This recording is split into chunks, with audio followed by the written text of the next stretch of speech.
Assalamualaikum warahmatullahi wabarakatuh. Halo para lovers and haters dimanapun Anda berada, baik yang ada di alam nyata maupun alam gaib, apa kabarnya? Salam cerdas bersupranatural. Ingat dimanapun Anda membeli azimatnya, Mbah Wira sediakan edukasinya, dan edukasi ini sifatnya gratis. Oleh karena itu tetap dukung channel Mbah Wira dengan klik tombol subscribe, like, dan komen, karena akan ada hadiah kitab Padepokan Sengkelat bagi 25 subscriber yang beruntung.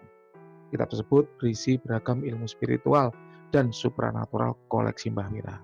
Baik teman-teman semua, kali ini kita ada terawangan badan dari klien nomor 2670. Mbah Wira ulangi, klien 2670, terawangan masuk pada hari Minggu, baru bisa Mbah Wira terawang hari ini, Selasa 10 Januari 2023, jam 19.30 malam, karena selama 2 hari kemarin suara Mbah Wira habis. Jadi baru bisa rekaman hari ini. Ini pun juga belum pulih sempurna.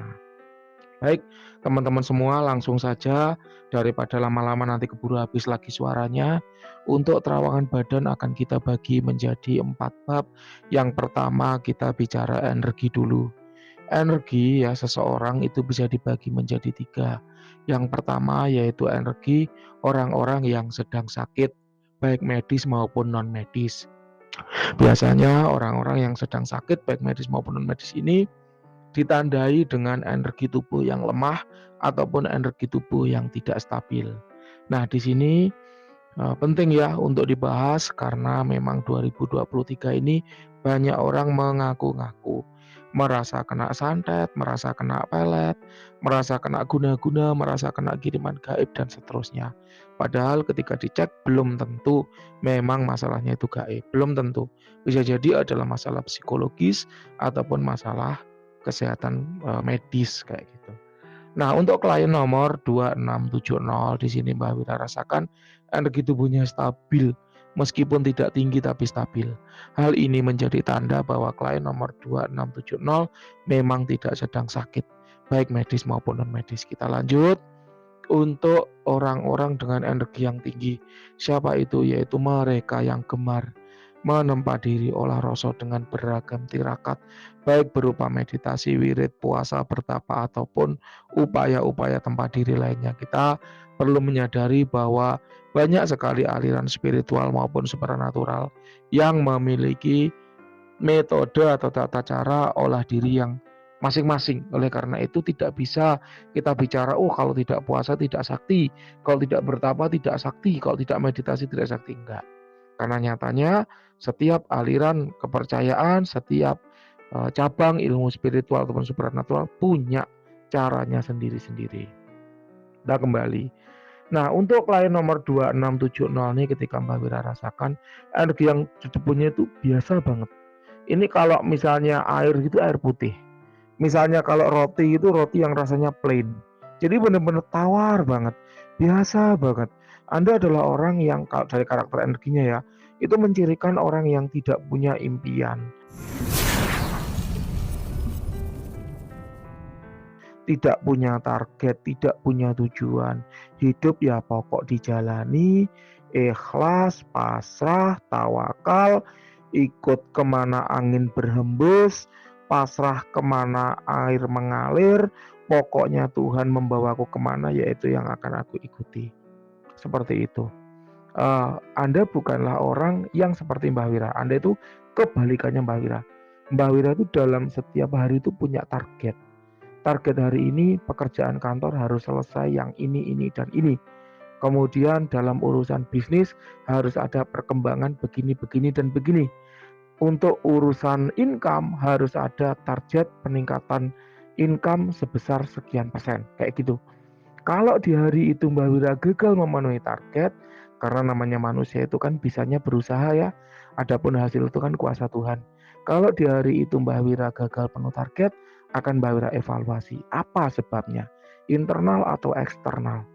Kalau eksternal seperti tiba-tiba ada tamu, kemudian tiba-tiba ada tugas mendadak dari pimpinan, tiba-tiba ada acara, atau kita sudah usaha mati-matian marketing maksimal tapi target tetap tidak dipenuhi karena adanya resesi tahun 2023. Nah itu kita nggak bisa berbuat banyak ya, tapi tetap harus ada usaha. Namun kalau masalahnya adalah faktor internal seperti kecapean, sakit karena kurang olahraga, sakit karena makan tidak teratur, nah itu yang harus dipecut. Diri sendiri harus dibenahi. Kenapa? Karena kesalahan diri sendiri, keteledoran diri sendiri mengakibatkan target di hari itu tidak terpenuhi. Gitu. Kalau Mbak Wira, Mbak Wira itu orang dengan aura merah. Orang-orang dengan aura merah itu concern banget dengan target. Nah, Anda ini enggak ya. Anda ini kebalikannya, orang yang mengalir aja, go with the flow bahasanya itu. Ya pokoknya Tuhan membawaku kemana, ya itu yang aku akan berjalan kayak gitu. Nanti bener apa enggak silakan. Anda yang cerita kepada Mbak Wira ya. Anda adalah orang dengan orang-orang yang memiliki energi yang biasa, standar, sebagaimana manusia normal pada umumnya. Kalau Mbak Wira skalakan dari 1 sampai 100 misalnya, yang rendah di bawah 60, yang tinggi di atas 80, maka Anda itu ada di level 70 biasa. Normal-normal saja, ya nggak apa-apa ya. Orang itu tidak perlu memiliki energi yang tinggi untuk menjadi hebat. Banyak orang-orang dengan energi biasa yang memang tidak memiliki ilmu spiritual ataupun supranatural kemudian menjadi hebat. Yang penting dia mau berusaha, yang penting dia mau berjuang dengan maksimal karena manjada wajada, hasil itu sebanding dengan ikhtiar, sebanding dengan usaha yang dilakukan gitu ya. Yang kedua, kita akan bicara aura. Aura klien nomor 2670 ya, dominan adalah biru. Biru adalah aura pengasihan yang baik. Anda memiliki bakat pengasihan yang baik. Bakat pengasihan itu seperti mudah bergaul, ketika ketemu orang yang baru mudah nyambung, mudah klik, ngomong apapun oke. Memang di lain sisi mereka tidak punya greget yang tinggi dalam mencapai target, tidak seperti orang-orang dengan aura merah yang selalu mengejar apa yang dia inginkan. Anda lebih santai, lebih woles. Ini kalau ibarat kota itu kayak kota Jogja ya, santai, yang penting ngopi, nyangkruk di angkringan kayak gitu. Itu kalau menurut penglihatan Mbak Wina, nanti betul apa salah silakan Anda yang cerita. Jadi memang Anda menjalani hidup itu ya dinikmati. Hidup itu ya santai. Hidup itu ya berproses. Karena berproses ya aku terima apa adanya kayak gitu. Itu menarik ya, orang-orang santai seperti Anda ini biasanya dimiliki oleh karakter seniman ya, petani biasanya. Petani itu kan pokok ditanam ya kita tunggu dia berbuah kan begitu. Beda dengan pelaut. Pelaut itu kalau dia nggak berjibaku melawan ganasnya ombak ya dia pulang nggak bawa ikan. Kayak gitulah ya. Jadi itulah kenapa orang-orang yang tinggal di daerah laut, di daerah kota-kota pelabuhan lebih keras, Surabaya, Semarang, ya kan, Jember, Banyuwangi lebih keras dibanding dengan orang-orang tengah yang ada di gunung. Kalau di Jawa Timur tuh Malang, ya, Madiun, kemudian Blitar, Kediri, itu kota-kota yang bercocok tani ya. Pokoknya kita sudah tancapkan benihnya ya kita tunggu dia panen kayak gitu loh ya orang-orang santai. Oke, kita lanjut. Nggak ada yang salah kok dengan itu ya. Orang-orang dengan aura biru biasanya cocok apabila dia berdagang. Kenapa? Karena mudah menjalin relasi, mudah nyaman ketemu orang yang baru. Sementara memang kita tahu bahwa ketika kita berdagang, itu kita selalu mencari orang-orang yang baru. Terlepas kita punya pelanggan ya, orang-orang lama yang setia dengan dagangan kita, tapi kita juga senantiasa berpacu dengan mentargetkan orang-orang yang baru. Sehingga ya orang-orang dengan aura biru ini bagus sebenarnya apabila digunakan dalam hal perdagangan kayak gitu. Nah, kita lanjut ya. Mana tadi? Oh, yang ketiga ya. Yang ketiga yaitu ada tidak yang negatif di badan, bahwa Wira tidak menemukan ada yang negatif di badan Anda.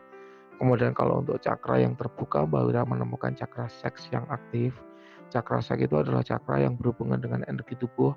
Anda adalah orang yang tekun, orang yang ulet, tidak mudah lelah. Meskipun filosofi diri Anda, filosofi hidup Anda adalah jalani apa adanya, tapi Anda termasuk orang yang tidak mudah lelah karena cakra seks itu aktif. Tapi sebagai dampaknya adalah biasanya orangnya eh, kebutuhan atau hasrat akan seksual itu tinggi.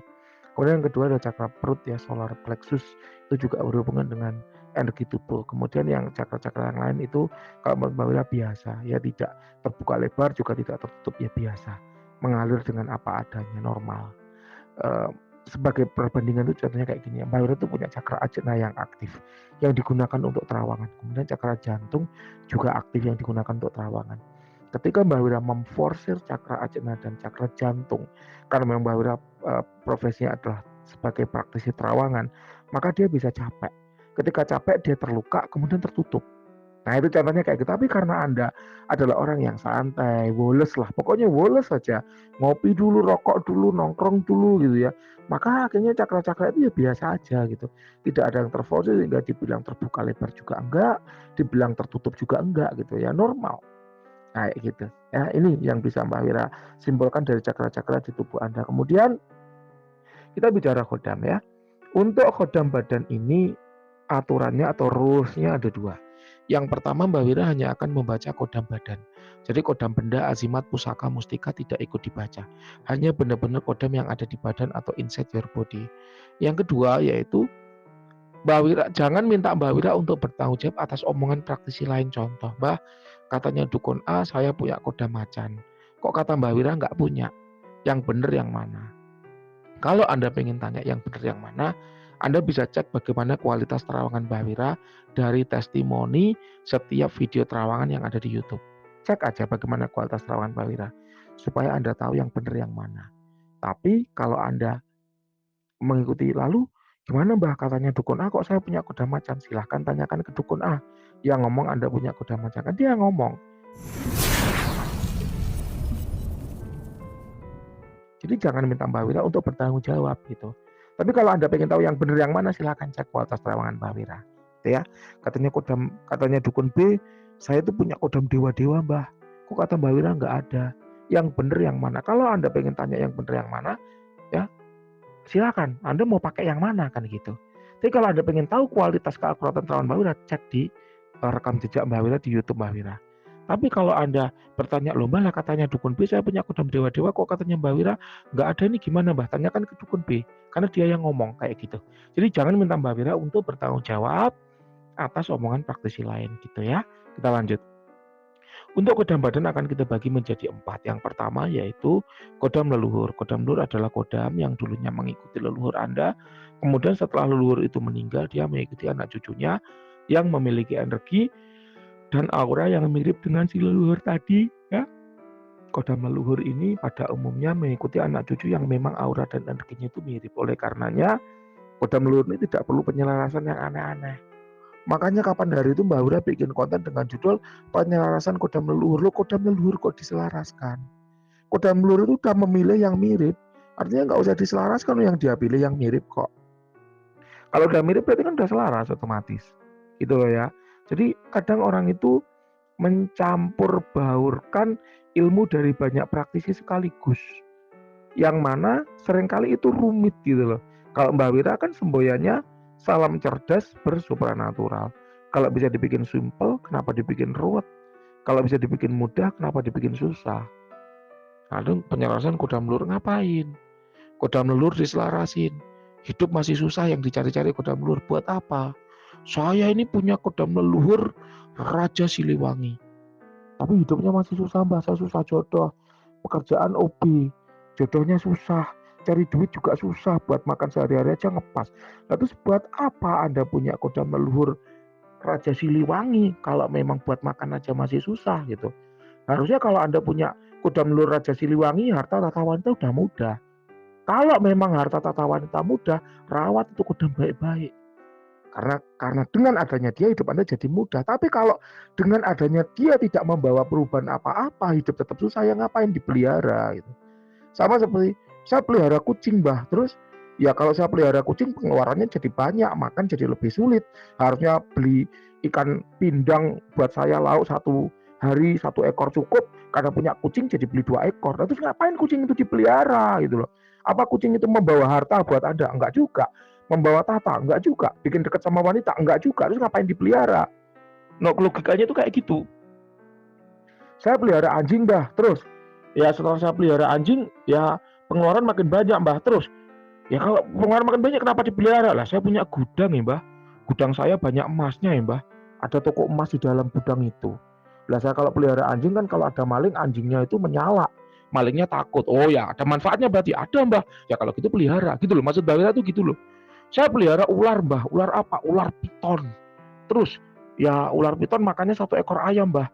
Harusnya kalau 1 ekor ayam saya makan seminggu baru habis karena ada ular, ya harus sering beli Mbah. Terus ular itu membawa dampak apa bagi Anda?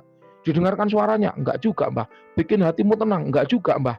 Malah kadang was-was kalau ularnya lepas, kayak moro-moro saya ditelan, saya dipungkeri sama ularnya. Terus ngapain lu pelihara ular kalau nggak mau berdampak apa-apa? Anu Mbah, kalau dijual mahal Mbah ini Mbah ularnya ini Mbah. Karena bagi penghobi ular, ular ini harganya ratusan juta. Oh ya udah kalau gitu pelihara. Kenapa? Karena ada manfaatnya gitu loh. Maksud Mbak Wira itu ngapain kita membanggakan sesuatu yang nggak memberikan manfaat bagi diri kita. Ingat salam cerdas bersupranatural gitu. Jadi keberadaan kodam leluhur ini pun demikian. Kalau memang nggak ada manfaatnya terus kenapa diributkan gitu loh. Ya sudah, adanya dia Anda nggak berubah apa-apa, Anda nggak dampak apa-apa, nggak adanya dia Anda juga nggak kurang apa-apa, ya biarkan go. Biarkan dia pergi gitu, let it go gitu loh.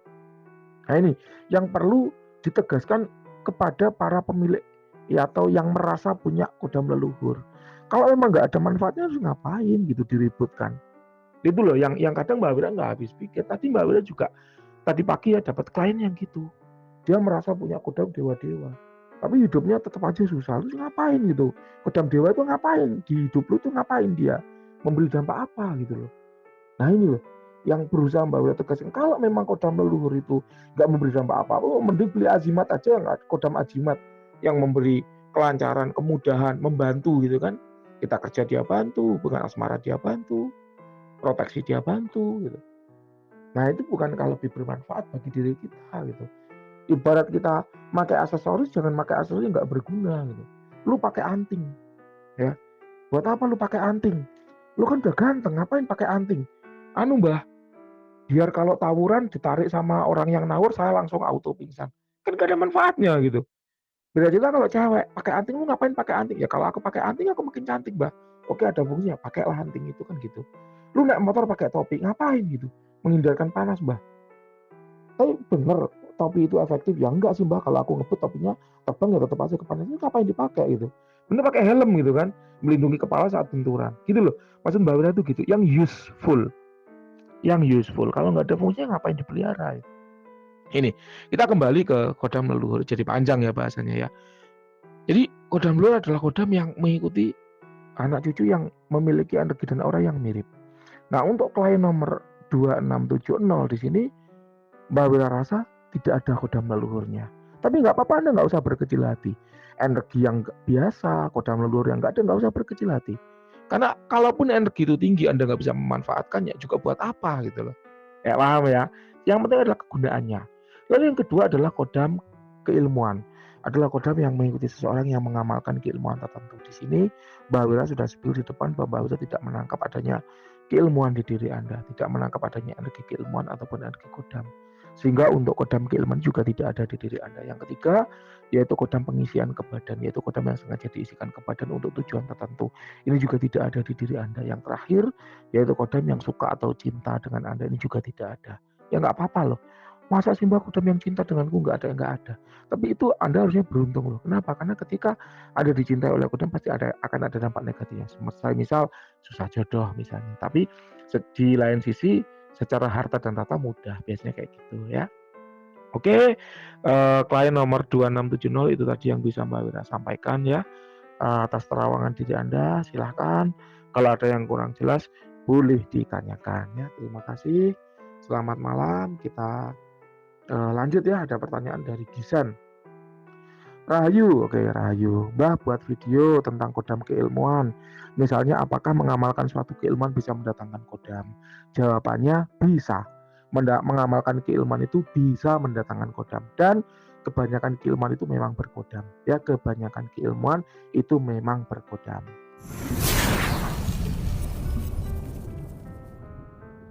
Kelebihan dan kekurangan kodam keilmuan. Dibanding apa nih? Kelebihan dan kekurangan kodam keilmuan dibanding apa? Misalnya dibandingkan dengan kodam ajimat misalnya ya. Yang jelas kodam keilmuan nggak usah beli, nggak usah mahar ya. Karena kan dia tirakat, dia akan datang. Kalau kodam azimat kita harus mahar, beli ke seorang praktisi. Kodam keilmuan kalau mati, kita amalkan ilmunya akan datang dari jenis yang lain. Kalau kodam azimat mati, ya udah habis. Kalau mau ya beli lagi kan gitu. Kodam keilmuan apakah selalu lebih hebat dibanding kodam azimat? Enggak, belum tentu. Ada yang lebih kuat, ada yang tidak, atau ada yang lebih lemah. Kodam azimat apakah lebih lemah dari kodam keilmuan? Enggak, belum tentu. Ada kodam keazimat yang lebih kuat daripada kodam keilmuan, ada yang lebih lemah ya. Kemudian kodam keilmuan mudah kita kontrol. Kenapa? Karena dengan ilmunya itu kita bisa mengontrol kodamnya. Kalau kodam azimat belum tentu kita bisa mengontrolnya, apalagi untuk kodam-kodam yang levelnya tinggi, usianya tua. Ya, itu butuh cara khusus untuk mengontrolnya. Kecuali praktisi yang meritualkan memang sudah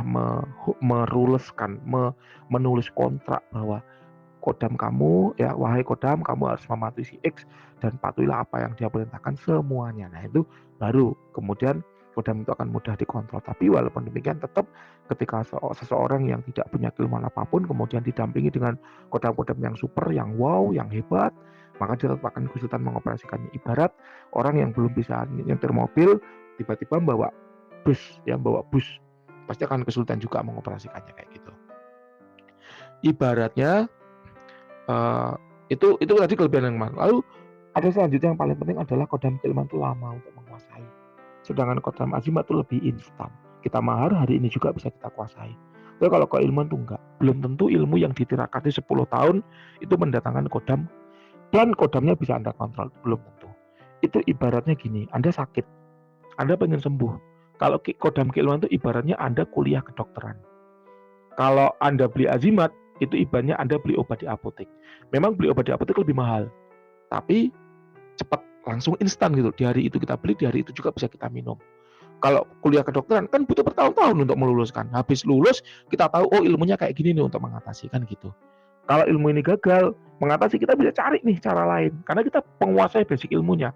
Kalau kodamnya mati kita bisa datangkan lagi karena kita menguasai ilmunya kayak gitu. Jadi memang kelebihannya ya ibaratnya betul. Bayangkan aja Anda kuliah kedokteran dan beli obat di apotek. Yes, sama kelebihan kekurangannya seperti itu. Obat habis ya beli lagi. Kalau kedokteran kan enggak, habis ya kita bikin lagi karena kita menguasai ilmunya kan gitu. Tapi ya lama. Ibarat kita masak nasi goreng itu kita belajar dulu nih, kuliah chef, kuliah koki. Ya kita bisa masak beragam masakan lebih kompleks, lebih detail, lebih terperinci. Kadang lebih enak daripada nasi goreng yang beli kan gitu.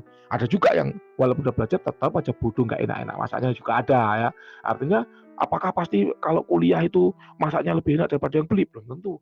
Bisa jadi lebih enak, bisa jadi juga lebih nggak enak. Tapi artinya pengibaratan antara kodam keilmuan dan kodam azimat itu seperti kalau kita kuliah kedokteran dan kita beli obat di apotek kayak gitu ya.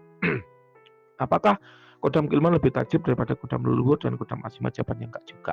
Ada yang lebih tajam, ada yang lebih lemah. Semua selalu kompleks ya. Kemudian pertanyaan terakhir, apakah kodam keilmuan selalu berada di samping atau di badan si pengamal? Jawabannya tidak. Hanya pada saat ilmunya dirapal, digunakan, dipakai, dibutuhkan baru kodam itu datang. Beda dengan kodam azimat. Kodam azimat kita panggil, kita perintahkan dia untuk mendampingi ya, dia akan mendampingi kayak gitu. Oke teman-teman, itu tadi yang bisa Mbak Wira sampaikan atas terawangan klien nomor 2670. Ada kurang lebihnya mohon maaf. Terima kasih telah menyimak sampai akhir. Salam cerdas bersupranatural.